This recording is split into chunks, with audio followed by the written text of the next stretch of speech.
ಕೊಡಾಜೆ ಠಾಣಾ ವ್ಯಾಪ್ತಿಯ ಬಳಪದವ ಬಳಿ ಬೈಕಿಗೆ ಲಾರಿ ಡಿಕ್ಕಿ ಹೊಡೆದು ಗಂಭೀರ ಗಾಯಗೊಂಡಿದ್ದ 23 ವರ್ಷದ ಸುಶಾಂತ್ ಚಿಕಿತ್ಸೆ ಫಲಕಾರಿಯಾಗದೆ ಭಾನುವಾರ ಆಸ್ಪತ್ರೆಯಲ್ಲಿ ಮೃತಪಟ್ಟಿದ್ದಾರೆ.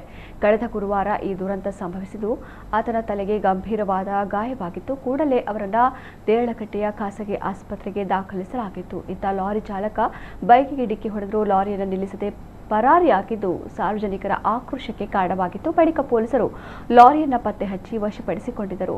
ಹಲವು ವರ್ಷಗಳ ಹಿಂದೆ ತಂದೆಯನ್ನು ಕಳೆದುಕೊಂಡಿದ್ದ ಇವರು ಬಡ ಕುಟುಂಬಕ್ಕೆ ಆಧಾರ ಸ್ತಂಭವಾಗಿದ್ದರು.